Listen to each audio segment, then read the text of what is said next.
योद्धा आपने देखा होगा कि जो मतलब एक तरफ 11 छोड़ी सेना है, भीष्म पितामह जैसे महाबली हैं जिनको ये कहा जाता है कि इनको दुनिया में कोई हरा नहीं सकता। कृष्ण मुस्कुराते हुए उन तमाम युद्ध से उन 5 लड़कों को निहारी। कृष्ण न्याय के देवता। मनोसार प्रणाम। प्रणाम। सर, आज एक सवाल भगवान कृष्ण से संबंधित। भगवान कृष्ण कपड़े चुराते थे, रास रचाते थे, छल करते थे, छलिया कहते थे उनको, जी। फिर भी उनको कंप्लीट मैन कहा जाता है। क्यों कहा जाता है, ये जानना है आपसे। देखिए, पहली बात तो यह है कि भगवान कृष्ण जो हैं आदमी के बहुत करीब हैं। भगवान कृष्ण का जीवन मर्यादाओं से बहुत ज्यादा बंधा हुआ नहीं है। भगवान कृष्ण निर्णय लेने की क्षमता उनमें अभूतपूर्व है। वो उनको अगर अच्छा लगता है और उनको लगता है कि इससे लोक कल्याण हो सकता है तो वो निर्णय ले लेते हैं। वो परंपराओं को बहुत ज्यादा नहीं मानते हैं। अगर जहां लगता है कि परंपरा तोड़कर चीजें अच्छी हो सकती हैं तो कृष्ण परंपरा तोड़ देते हैं। कंप्लीट मैन क्यों कहा जाता है? एक व्यक्ति अच्छा गायक हो सकता है, या अच्छा योद्धा हो सकता है, या अच्छा प्रेमी हो सकता है, या अच्छा पुत्र हो सकता है, या अच्छा भाई हो सकता है, या अच्छा पति हो सकता है, या अच्छा पिता हो सकता है, या अच्छा मित्र हो सकता है।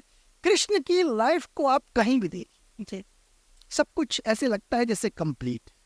जैसे पहले दिन पैदा हुए और पहले दिन से संकट शुरू। जिस माता पिता के पास रह रहे हैं, नंद यशोदा के पास, पूरे गोकुल को वो भयमुक्त करते हैं। जो भी पूरे गोकुल में एक रसवर्षा करने लगते हैं। जो भी राक्षस हैं, जो भी लोग सताते हैं, बचपन से ही एक्टिव मोड में है कृष्ण। पैदा होते ही तो हर दिन उनको एक नया संघर्ष करना है। तो उनका माइंड इतना शार्प हो चुका है कृष्ण का। दूसरी बात क्या है कि जो जीवन कृष्ण को मिला वो अन्यत्र बहुत दुर्लभ है, किसी को नहीं मिलता। जैसे कृष्ण को एक किसान का जीवन नहीं मिला, जो गाय चरा रहे हैं, यमुना में खेल रहे हैं। ये बहुत कम बच्चों को नसीब होता है। इतनी स्वच्छंदता, इतना खुलापन कि गांव में जा रहे हैं, बैल चरा रहे हैं, वहां बॉल खेल रहे हैं, गेंद खेल रहे हैं, गेंद यमुना में गिर जाती है तो कालिया नाग का मर्दन कर देते हैं। लोग डर रहे हैं, उनके डर को निकाल रहे हैं। तमाम सारी ऐसी चीजें उनकी जिंदगी में, वहां वो प्रेम भी कर रहे हैं।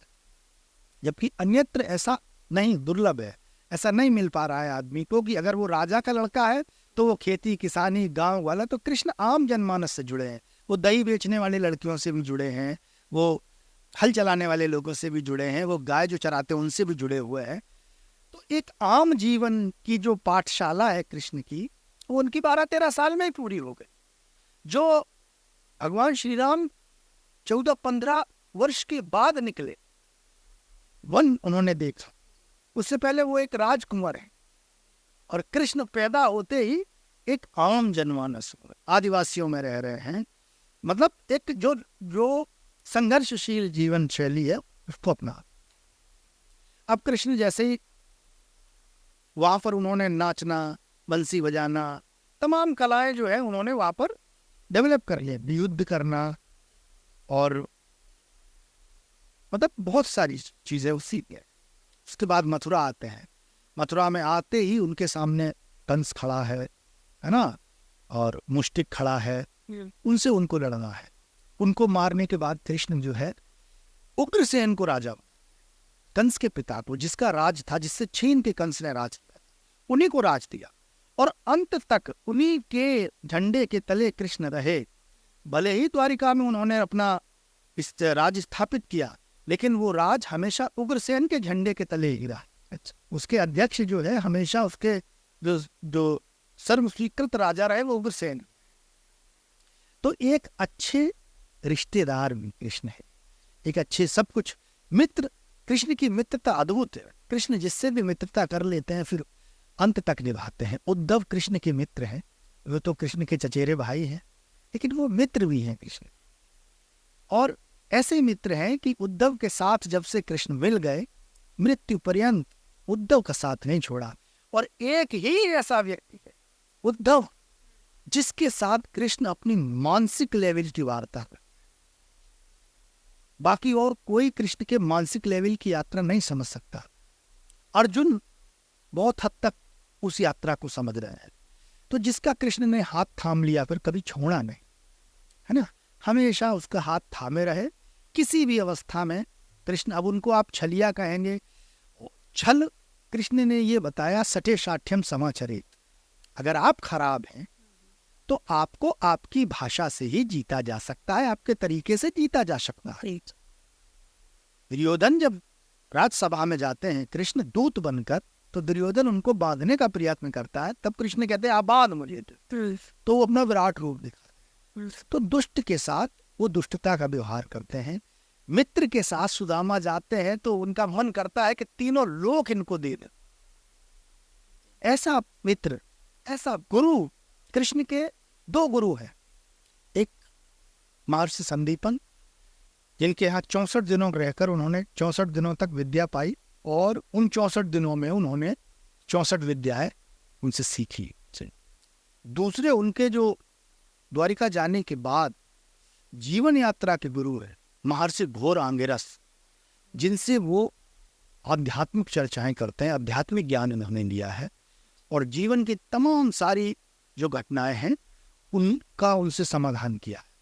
तो कृष्ण की यात्रा बड़ी, मतलब वो जहां भी रहे हर चीज को किस तरह जीता जाए उसमें उनको शिल्प हासिल है, पारंगत है। इसलिए कृष्ण को कृष्ण, अच्छे शिष्य, अच्छे गुरु भी कृष्ण बहुत अच्छे हैं। 5 लड़कों को खड़ा करके 5 लड़कों के जरिए उन्होंने पूरा महाभारत ऐसा रच दिया। कृष्ण बदला लेना भी जानते हैं। वही जरासंध जिसने कृष्ण को द्वारिका छुड़वाई थी, उसी जरासंध के घर में जाकर उसको एक नौजवान लड़के के हाथों चिरवा के बीच से फड़वा के फिकवा देते हैं। तो कृष्ण की जो यात्रा है वो अद्भुत है, और वो ज्ञानी है, विद्वान है, उनको गीता जैसा ज्ञान भी दे लेते हैं। कृष्ण बांसुरी में बचा लेते हैं, रास भी रचाते हैं। रास का जो मतलब जो दिखाया गया है उस तरह का नहीं होता।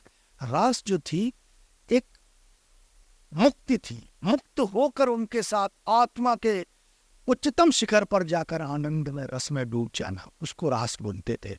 ना कि रास का मतलब ये था कि जो लोग रासलीला कहते हैं कि हम करें तो रासलीला करेक्टर ढीला, इस तरह का रास नहीं होता। रास का मतलब होता था उन तमाम गोकुल की गोपियों को, स्त्रियों को स्वतंत्र करके, मुक्त करके एक परम आनंद की स्थिति तक ले जाना। तो कृष्ण बहुत अच्छे योगी हैं। जो 16 कलाएं हैं, 16 कलाओं में सब तरह से पारंगत। कृष्ण 16,108 स्त्रियों को अपना बनाकर रख सकते हैं, जिसमें 8 उनकी पटरानियां, पत्नियां हैं। कृष्ण अपनी प्रेमिका को, जिसके साथ बचपन के 10-12 वर्ष, भाई 7-8 साल की उम्र में जाना होगा उन्होंने राधा को, और 4-5 साल का ही तो साथ, और 14 साल की उम्र में तो चले गए। तो 5-6 साल के उम्र का वो बालकपन का प्रेम आजन्म कृष्ण ने पूरे जीवन अपने साथ रखा। ऐसा प्रेमी कहीं दुनिया में आपने देखा होगा? बताइए, ऐसा योद्धा आपने देखा होगा कि जो, मतलब एक तरफ 11 क्षौणी सेना है, भीष्म पितामह जैसे महाबली हैं जिनको ये कहा जाता है कि इनको दुनिया में कोई हरा नहीं सकता। कृष्ण मुस्कुराते हुए उन तमाम युद्ध से उन 5 लड़कों को निहारी। कृष्ण न्याय के द्योतक। कृष्ण जिससे मित्रता करते उसको भरोसा देते। युधिष्ठिर कहते हैं जाओ राजसभा में राजदूत बनकर कह देना, तुम जो कहोगे वही मानेंगे। और वो कहते हैं कि तुम केवल 5 गांव दे दो, पांडव मान जाएंगे।